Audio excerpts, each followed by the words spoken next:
Have you ever taken a photo outside and then thought, why does it look so dark or uneven? One side of the face looks lit well, one side doesn't look well, even though you thought you were shooting in what you call good light. Or maybe your subject has dark shadows under their eyes and you're like, okay, cool. Now what do I do with that? How do I edit that easily? So we've been there a lot until we discovered something called a reflector. And if you've never heard about a reflector, we're gonna talk all about it today, what it does, what its purpose, when to use it, all of the things, which kind to use, all of that. So today, by the end of today, you are going to understand what a reflector is and how you can use it really to, in the biggest way, help your photos become more consistent and editing to be a lot easier than it might be now. By the way, my name is Emily with E-Squared Photography. Erin is not with us today, but we are going to dive into everything reflectors. And don't forget to subscribe to our channel and hit that bell for notifications for future videos. Okay, so what does a reflector actually do? So as you can see in this picture, I am holding the reflector while Erin's taking the picture. But what a reflector does is a reflector just takes light that already exists somewhere and bounces it back onto your subject to help create some more even tones or even light throughout the subject's face or body, whatever that might be. All right, what does a reflector look like? There's a variety of shapes and sizes that you can get in reflectors, and I'm gonna show you a couple here that we like to use. All right, so our favorite brand of reflector is the Westcott brand. Westcott is amazing for all things. Their customer service is fantastic. Just everything about Westcott is really high quality as well. So I'm gonna show you this one first. This is our 40-inch reflector. And this is so nice because it comes in a carrying case if you want to package it up and make it easy to bring along to a session. Now, this is what it's gonna look like when you open it up. It's gonna be kind of bunched up and you're going to unfold it. So I'm gonna try to unfold it here and not knock myself out. Okay, so it's quite a bit, quite big, 40 inches, which is super nice. The best thing about these reflectors is they have a handle, so you can hold on to it easy, especially with a small one like this. You can hold on to it easy and move it the way you need to move it during your session. All right, now Westcott does have a variety of sizes of reflectors, which is super nice. We have this 40-inch one, and then we also have a very large one, the 48 by 72, which is phenomenal. This is great if you want to use it on families or even couples. This can be really, really great to get the full body illuminated really nicely. The smaller one here is a pretty typical size for, I would say, couples or individual, like senior portraits. We love this size for that because it's easy to hold and carry along with us to sessions.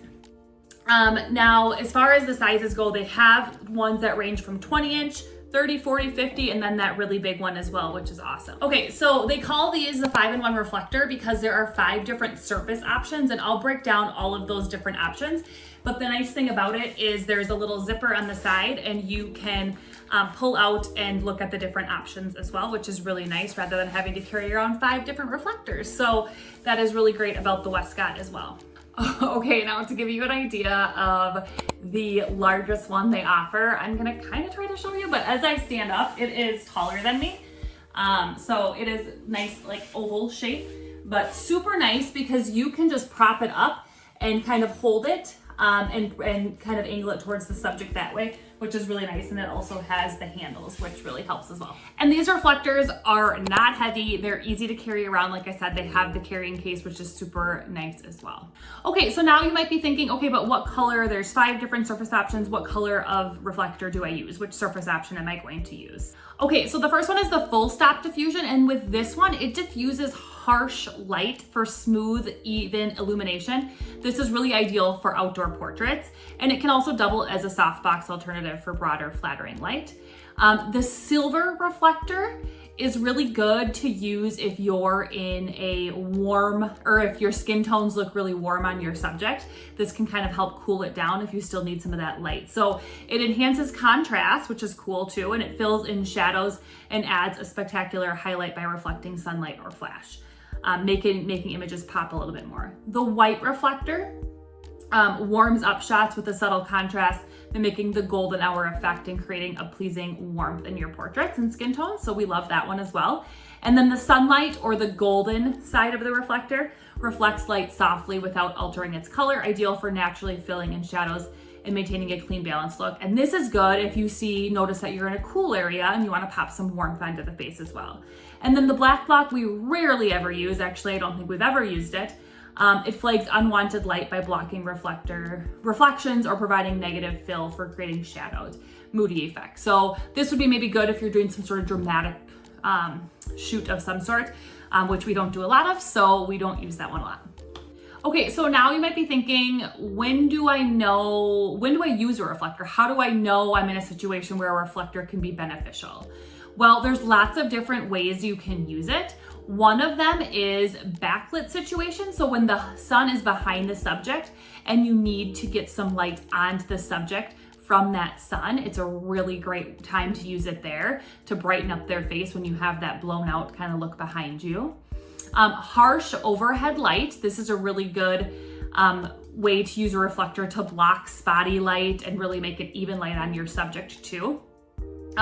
Shaded faces. So this is one of the big times we use it, is we use it when maybe our subject is leaning up against a building and one side, if this is the building here, and this side of their face is dark and this side's lit well from the light kind of hitting it there, we can pop a reflector in and light the whole face up, and it saves so much time in editing as well. The other one is when the sunset when the light is dropping. So kind of blue hour time, when you're losing the light, this is a really good time to pop some additional light onto your subject. So if you've ever thought their face just looks dark, this is when you grab a reflector. Okay, so another really random time we use our reflector, and it comes in handy, is when we're shooting families. When we're shooting families, obviously we can use it during family sessions to put light onto our subjects, but the reflector with little kids is the best piece to play peekaboo and make kids excited. So we will always pull out the reflector to play peekaboo with the kids. They think it's fun. We even let them hold it. That's just another way you can pop in the reflector. And I kind of said this before too, but it can really help cover up those sunspots. So if you're in a situation where maybe you're shooting a small family and you're noticing some sunspots, if you could have an assistant, or you might even be able to hold it yourself to cover up random sunspots if you're not in the best, most well-lit area. A question we get a lot when we talk about reflectors is, how do I use one when it's only me at the session? Which a lot of times it is, right? Only one person at the session.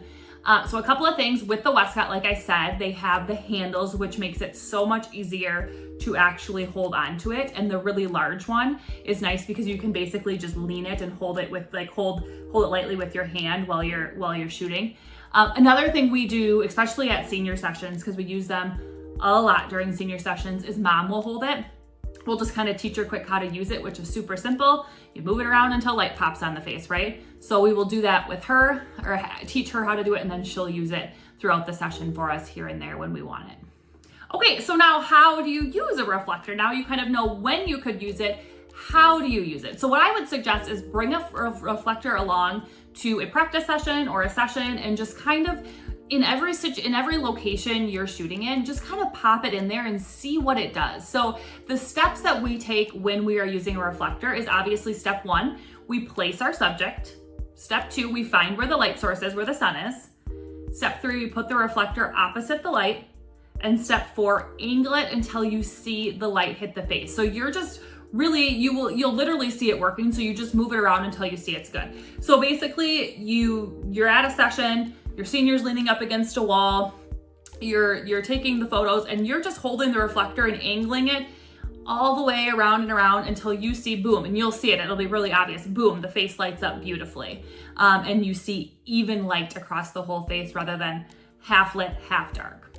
All right, so some common mistakes when using a reflector I wanted to talk about are holding it too far away. So if you are taking photos, let's say you're taking photos of a family and they're pretty far away from you and you're holding the reflector yourself, you might be too far away, and that's where an assistant can come in to step closer for you. That can help a lot. So don't stand too far away, or get the bigger reflector, because that can be really helpful as well. Not angling it correctly, but like I said, it's really easy to just play around with it and really just wait to see that light pop onto their face. Using the gold or the silver when skin tones already look warm or cool. So making sure to notice, okay, the skin tones look super warm. The silver might be better, or the white might be better for me. And then also forgetting to use it at all. Really make sure to bring it along, play around with it. And the reason for that is because it's going to make your images so much easier to edit, and it's going to start to bring a lot more consistency among your galleries. All right, so hopefully that was helpful in helping you understand what a reflector is, what it does, and we have linked the reflectors that we talked about today in the description below, so make sure to check those out. And then next week, you will see us behind the scenes kind of using the reflectors to show you how it works at an actual session. So we hope you join us next week. See you next time.